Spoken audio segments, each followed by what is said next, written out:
of Puzzles and Corks. We're back. She's Jess. I'm Tone. Welcome. Welcome to the show. We're tasting a whole new collection, 5 new wines. All of these are going to be Argentina regional wines. And what game do these go with? So this is kind of cool because it's been a heavily requested event. But these will actually be for a Puzzles and Corks edition of the Raven Guild. Very cool. Yeah. Which, if you haven't played Raven Guild, this is more of a special events type of game that we do in Morristown, and we actually do it with our neighbors at Horseshoe Tavern. Using their event space upstairs. Yeah, which is huge.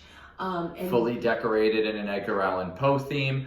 But it's really an event built to cater towards corporate team building and clientele like that. So it's got a very heavy minimum. You're really looking at, like 30 or more to play Raven Guild at that venue. So, so many people saw photos from the event and videos from the event and desperately wanted to play Raven Guild, but didn't have that many people. So we have a condensed version that is going to be available starting in March in the Poconos, Puzzles and Corks Raven Guild. And then in April, that'll go to Morristown. And then in May, it'll go to Red Bank.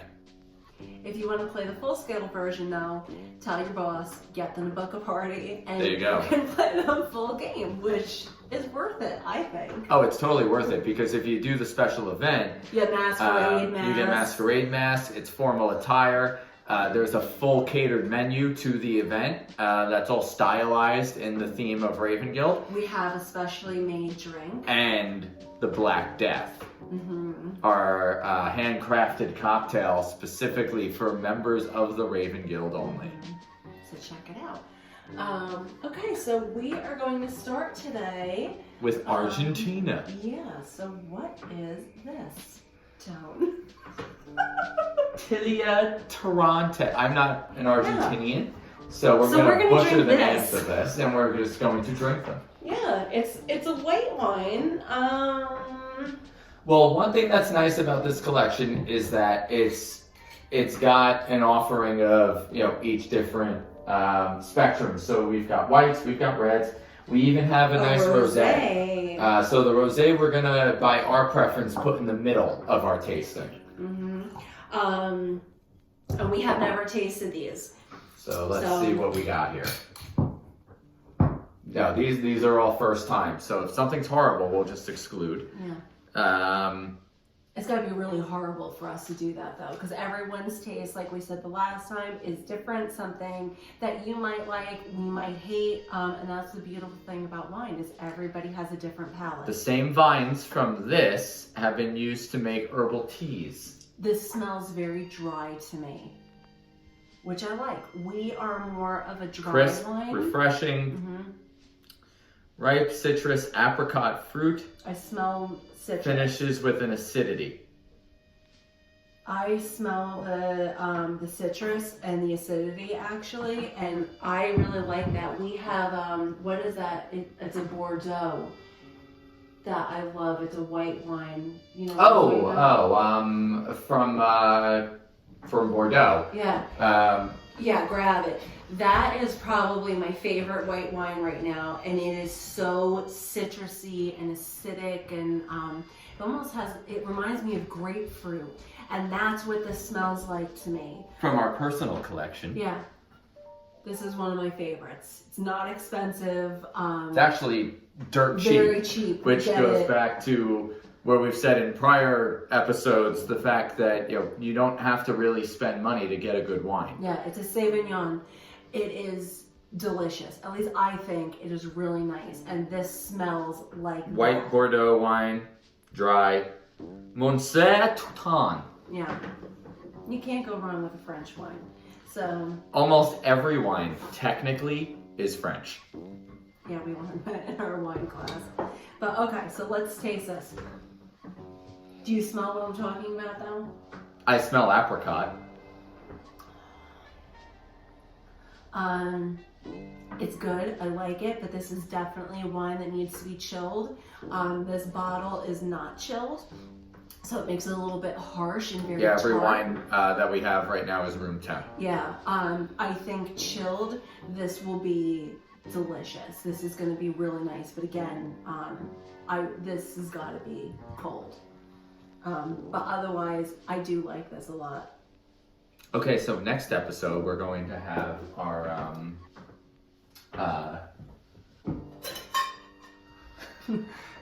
we'll be filling this with ice for the next episode. Yeah. Okay. Yeah, it's very, very tart to me. Now, having said that, I could still see this going decently with scallops, Oh yeah, of course. clams. Mm-hmm. It's not bad. It's No, just, it's not bad. It just needs to be chilled, and I think it'll be a favorite. Okay, so next here we have a Chardonnay, which, like we talked about last time, Chardonnay can either be oaked or unoaked. Santa And I'm spilling. Julia, made with organic grapes. So, third generation family of winemakers. Yeah, it really doesn't tell you anything about it. Yeah, okay. so- Crisp, fresh with pineapple, grapefruit, and apple. Okay. Good to be paired with seafood, chicken, pastas, cream sauces, and softer cheeses. Talking to you, bros. I could smell that. This would probably go nice with a brie, just from the smell. A lovely brie. I don't like brie. I love brie. I feel like I can smell the pineapple, but that might be because we had ham and pineapple for Yeah, dinner. we did. This is really nice, actually. This is very light. I think this would be a good summertime wine. And again, it would be better chilled. But I think this is good. It's smooth. Yeah, I like this better than the first one. It's a good Chardonnay. Yeah, this is a really nice Chardonnay. So far, Argentina has really good wines. So if we're going in order, I'm going to say the Chardonnay is ahead, yeah. Yeah, I would put this first, followed by whatever this other one is. Tilia. Tilia. That's not a wine. I think that's the brand. Either way, that's the order we're going in. What is it? Tilia Tarantes. Okay, That's all I got. that's all we got. So, but okay. I know it's good. Yeah. Alright, so over the last year or so, I have grown a fondness for rosés. Which, if I'm remembering correctly, New Jersey. It was is- like the year of rosé. Yeah, well, they consume the most rosé than any other state, if I'm remembering correctly. Yeah, the past couple of years, we've really kind of gotten into rosés. We weren't really rosé people because I was thinking of White Zinfandel, which is not No. a wine that I would ever White drink, Zinfandel. especially if it's like a Behringer's. I can't do it. That's Headache City in my Yeah, world. but we've come to find that there are some really nice rosés if you taste around. We actually did a wine thing in Hoboken, and it was called like Battle of the Wines, and they would take like the same different wine from different regions that you could taste, you know, how different wineries do things in different regions, and they had a couple different rosés, and it was interesting to taste the difference. Glad these are all filtered. Yeah. So if you, One of these days, we'll probably have a wine in one of these videos that's unfiltered. And we'll end up with all the sediment in your teeth. So if you don't know what unfiltered wine is, it almost has like a sand that settles to the bottom. And if you don't pour it smoothly, you know, if you wiggle the jar, the bottle around a lot, the sediment will get into the wine, and then you end up drinking it. So that's why you're supposed to hold this little thing at the bottom. what's here. it called? The punt. You hold it by the punt. And you're supposed to pour it very Learning new slowly things and every delicately, episode. and the sediment all stays in the bottom. But it used to be that all wines were just made unfiltered. It's a very new thing, which I believe we learned that Robert Mondavi was the one who came up with the filtration system to get all that yuck out of the wine. So meanwhile, though, there's people worldwide that want that unfiltered sediment in the bottom. It's like a special thing. If you see it says unfiltered, like, oh my god, that's the real stuff. Yeah, they think they're buying this great thing, and really, you know, when you have like a pot of coffee and all that's left is the grounds at the bottom, it's kind of no different, and it's just as gross. Yeah, so you know, if you like unfiltered wine, that's great. I think it's like drinking coffee grinds the sand. I mean, the wine itself is not the issue. It's just, run it through a filter. Yeah. Scoop that crap out. I don't want it in my mouth. No, I agree. This is a nice rosé. This is really nice. I would describe this on the drier side. But yeah, this is quite delectable. Again, it needs to be chilled. Which, we just... All whites and rosés should be chilled. Need to be chilled. Which we didn't do because we weren't really planning. But it's really good. I say this about every wine, it feels like. It's a good summertime wine. Can you tell I'm wishing it was summer? Jess does not like winter. I don't like the winter. Hence why we're leaving for Disney World in 6 days. Yeah. Get me out of here. I need some sunshine in my life. So far I'm really enjoying the Argentina wines. I think these are really nice. I think it helps too, especially with the rosé. The rosé perfectly blends with the logo on our official Puzzles and Corks wine glasses. See, and I think a red wine would go really good in this because it would really help it pop, But I'm not going to fill it up to the logo because we've got to save it. So, okay. 2 reds. Let's go with the Cabernet, because I think Malbec is drier. Cabernet Sauvignon. Which I am a Cabernet person. I love Cabernet Sauvignon. I love a Cab Franc, too. Always gives the cork a little sniff. When we were in Florence forever ago, I noticed that every waiter, when they opened a bottle of wine, would...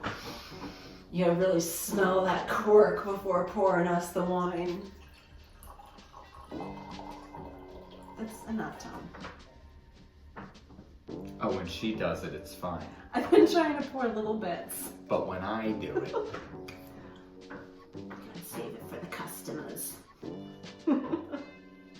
Alamos Cabernet Sauvignon. It smells like a Sauvignon. A Sauvignon? Yeah, what is it? How much have you kicked back already? Smells like Cabernet.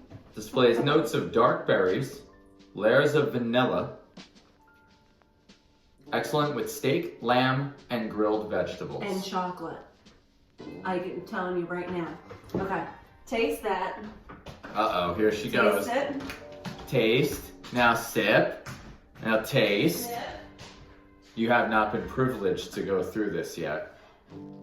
But this has been my life. Here she comes. I thought you were going to bring out the chocolate-covered strawberries that we No, that's not later.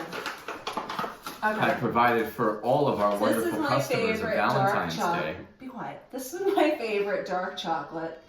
It goes great with most red wines. So, I'm sharing this with you. This is a special thing. So, you gotta sip the wine.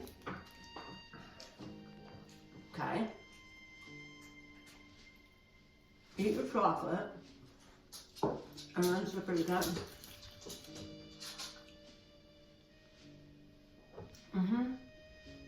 Yeah.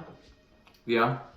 Yeah. I can go through a whole bottle just repeating this process on my own.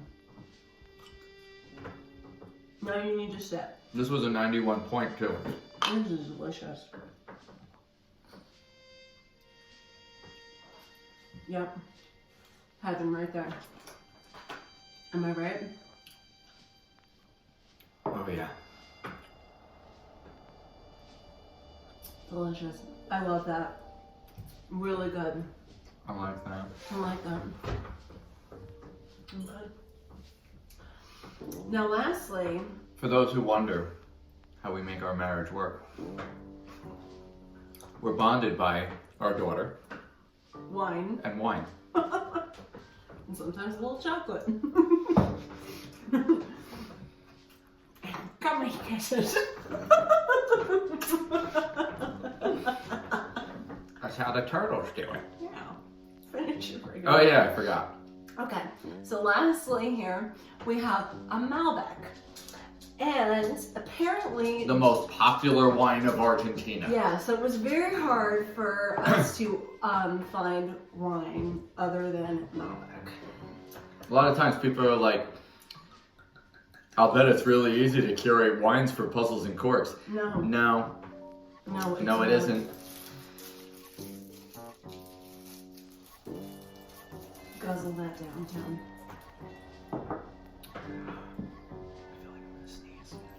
So Anthony has an allergy, and he sneezes a lot with certain wines. He will have full-out sneezing fits. There's that. All right, so this is the Malbec. Yeah. Cheers. Sniff it. Oh, it has legs. Okay, so I don't really like the smell of this, and I can't tell you why. I just don't. Right? It almost smells like, Robitussin. no, I want to almost say like a leather. It reminds me of, or like a tobacco. I could get tobacco. Let me see. Okay, well, you drink it and talk about it. Sweet oak and mocha with hints of cinnamon and tobacco. Round out the finish. Salud. So I can get the slightest aftertaste of cinnamon, You know what? This is nice. but it's slight. I don't taste cinnamon. But I do get the mocha. Yeah, this would be another good chocolate one. I'm just saying. She's just I'm saying. just saying, if you need some chocolate with your wine, this would be a good one. I like the taste more than I like the smell. Well, I mean that's a yeah. We started this video series after we had premiered Hungarian wines for Theater of the Devil, and there is one Hungarian wine in the collection that the smell and the flavor are so drastically different. Yeah. You never got to taste this. No. But you'd smell it and you think you were about to literally taste death. And then you taste it and it's actually pretty decent. We did a wine class in Hoboken, and I want to say it was maybe a French wine, but, or maybe it wasn't French, but it reminded me of a dead mouse.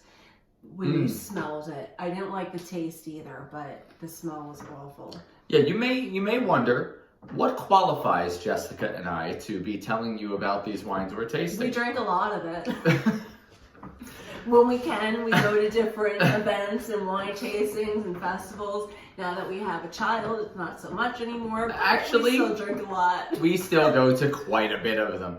We are very lucky that our daughter is very well behaved at these venues. Mm-hmm. So yeah, we take Liv to a lot of tastings. Yeah, we did. We went to a tasting the other week, and there was a guy playing the guitar, and yeah. It wasn't too crowded, so she was dancing, and we were dancing with her. And I she just think kinda we had pretzels. pulled back quite a bit on the festivals. Yeah. Because it's a little too chaotic with her. Yeah. But we fully intend on making our way around the world in Epcot. Oh, so there's a shuttle that takes you from the hotel to the park. just gonna tie our daughter to my belt so she can't get far away. Stop, she'll be fine. But it's not like we get smashed. But we have tasted our way through New York, New Jersey, Pennsylvania. We've tasted wines from all different parts of the world, We've gone to especially through Puzzles and We've Corks. gone to different classes where they teach you about different wines and how they're made. And, Several now. We're currently in one for the next 5 months. Which, if you live in the Pennsylvania area, they have this thing in Jim Thorpe at the Harry Packer Mansion. It's Gorgeous. Third Wednesday of every month. They take different regions and they tell you about it. It's a 2-hour class. Last time we did, was it Chile? Mm-hmm. And this month it's the USA, but it's a 6-month thing, and then they have another 6 months, and we're having a great time. Anthony just got me for Valentine's Day. We're going to be To make making our own wine. Yep. Yeah. Yep. And that's in someplace in Butler, New Jersey, which if anyone's interested, we can get you the information on that. Especially once we do it, we could tell you, what we thought of the process. Maybe we'll even do a giveaway of one of our bottles. Maybe. I doubt it, though. That's mine. It's like 30 bottles of wine. Honey, that's mine. We That's have my life source. we've been to California, we've drank wine there, we've been to Europe, and we've tasted wine all throughout Italy and of course France and Paris. So yeah, we've tasted some of the best places on earth. Yeah. The Canary Islands. Mm-hmm. Volcanic ash wine, which was, again, we didn't go there. That was a class we took, which was really cool because they show you pictures of it, like growing on volcanoes, and really cool. So yeah, well, I guess that wraps it up for our Argentina we didn't. Oh yeah, we didn't do that. Well, it basically is in the order. Well, I kind of think... I think the cab was last. I agree. So, here was our... So when you come to the Raven Guild, that is your tasting order. Yeah. Chardonnay, Tillia, Rosé, Malbec, Cabernet. And what was your favorite out of them? The Rosé. Yeah, the Rosé was really nice. I really liked the Chardonnay, and of course I love the reds because I'm just a red wine drinker, but I think these wines were really, really nice. There wasn't one that I didn't enjoy. The Rosé was recommended by Anthony at Wegmans in Bridgewater. Oh, okay, so if you're from Jersey and you live anywhere near Bridgewater, you have to go to the Wegmans there. They do tastings almost every day. There's a guy who works there. His name is Anthony. He is awesome. We used to live like 20 minutes down the street. And we built a relationship with this guy over time. And but he'll tell you, you'll say, this is what I'm looking for. This is my preference. This is what I'm making. What should I get? And he'll tell you. But we've tried so many great wines from him. Because he does like 5 different wine tastings a day. They've got all different wines. Sometimes they'll even do like hard liquor tastings. Like they've had vodka tastings, tequila tastings, bourbon tastings. Which is awesome. I mean, we used to... I miss that place so much. We love going food shopping just to do a little tasting. They have a Wegmans out here, and they really don't do tastings, or it'll be like one winery that's local doing a tasting, which is nice, but they cap you on how much you're supposed to buy, which is bullshit. Language here. Oh, stop. It's ridiculous. YouTube has violation policies now. Ridiculous that you can't just buy whatever you want, and they don't have as much of a selection. So again, if you live near Bridgewater, New Jersey, go to the Wegmans, check out the liquor department, and ask for Anthony, and he'll give you some recommendations. Yeah, it was funny going back through, and we've been out in PA for over a year now, and hadn't been over there, and I go up to the counter, and I was actually picking up roses for our Valentine's Day event for Puzzles and Corks, and we wound up leaving with a couple bottles of that rosé. And I go up to the counter, and I remembered him, but he sees thousands of people a day, and he's, "How's the business in Pennsylvania?" And and immediately asked about our daughter Liv, and asked how you were doing. She used to sit in the car eating blueberries, and we would do, it's barely a shot glass of a tasting, but we do a tasting each time we were there, and she would snack out while we bought some wine. Yeah, I was showing him photos of her like every parent does. And, Yeah. so it was very nice. So yeah, check that out. That particular Wegmans, and I specify that particular Wegmans Is the best. has an incredible wine collection. Yeah, it's just the best store, period, because I hunt those stores out. I'm a food store snob, and that is by far my favorite food store ever. But it's an hour and a half away from us now. Yeah, so. we have one near our Morristown location. It's good. But not It's as good. It's not as good. And we have one out here by where we live that's still a little over a half hour away. It's like 40 minutes. Was that Nazareth? Yeah. But their liquor department, wine department. And there's one, I think it's considered Bethlehem, and it's not good either. PA just has different restrictions on the wine. Yeah. But, okay, so enough about our food shopping and our child and everything else. We hope you guys enjoyed this episode. And again, if there's Thank you for enjoying a taste of Puzzles and Corks. Yeah, and if there was something that you enjoyed or you want more of, let us know. And if there's something you don't like, keep it to yourself. So, have a good night.